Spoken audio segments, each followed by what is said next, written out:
Tikoy at enggrande ang pagsalubong sa Chinese New Year sa Binondo, Maynila.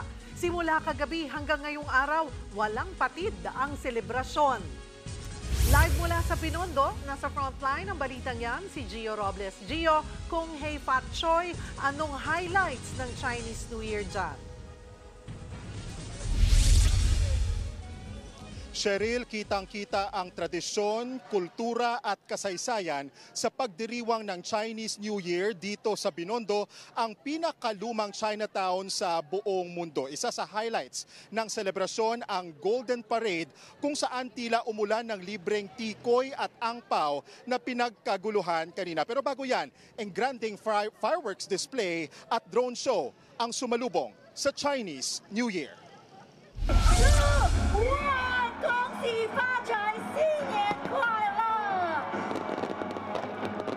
Nagliwanag ang buong Jones Bridge sa pagpasok ng Year of the Wood Snake.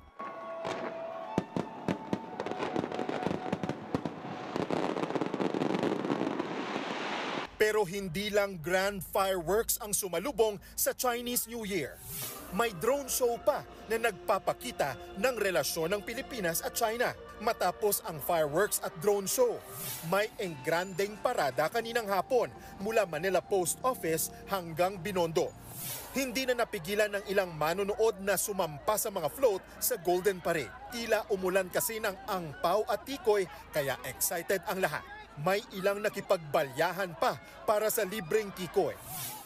Higit sa 20 float mula sa iba't ibang Filipino-Chinese organizations ang pumarada. Present sa parada, sina Manila Mayor Honey Lacuna, Chinese Ambassador to the Philippines Wang Shilian, at Federation of Filipino-Chinese Chambers of Commerce and Industry President Cecilio Pedro. Pulang-pula ang parada na pinaniniwala ang swerteng kulay sa Year of the Wood Snake. Mula sa mga kasuotan at float na hitik sa palamuting lantern at mga gazebo, ang ilang turista namangha sa selebrasyon. It's my first time to see a Chinese New Year celebration. In France, we didn't celebrate this Chinese New Year as in Philippines, so yeah, it's a great moment. Nataon sa golden anniversary ng diplomatic ties ng Pilipinas at China ang Chinese New Year sa Pilipinas. Pagkakaibigan ang kailangan. We need the cooperation of every sector in the community, not just the Chinese, the Filipino-Chinese, but all other races to join us in making this country a better place to live in for generations to come. Nakisaya rin ang mga mag-aral mula sa mga Filipino-Chinese school sa Maynila. Ang mga kabataang Chinoy na sina Harmony at Trench, higit sa pansarili ang hiling ngayong Chinese New Year. Wish daw nila ang kasaganaan at kapayapaan, lalo na sa sigalot sa West Philippine Sea. Since right now there's a lot of issues going in the West Philippine Sea, we hope that gets resolved soon. I wish for the conflict to naturally go down and eventually there will only be peace left. Sa mensahe naman ni Pangulong Bongbong Marcos sa Chinese New Year, magsilbi raw sana itong inspirasyon sa pagkamit ng ambisyon, hindi lang sa sarili kundi sa kapwa. Damayan at bayanihan naman ang mensahe ni Vice President Sara Duterte.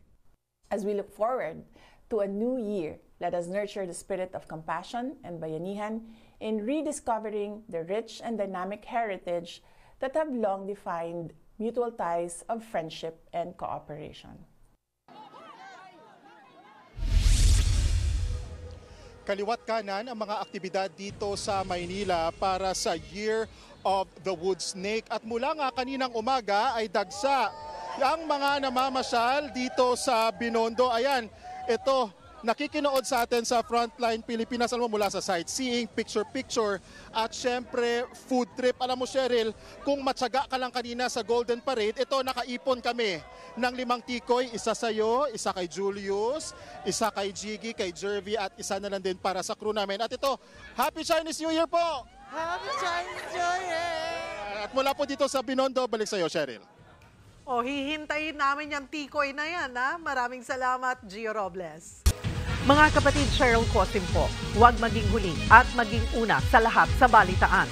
Para sa tuloy-tuloy na talakayang sa Frontline, mag-follow at mag-subscribe sa social media pages ng News 5.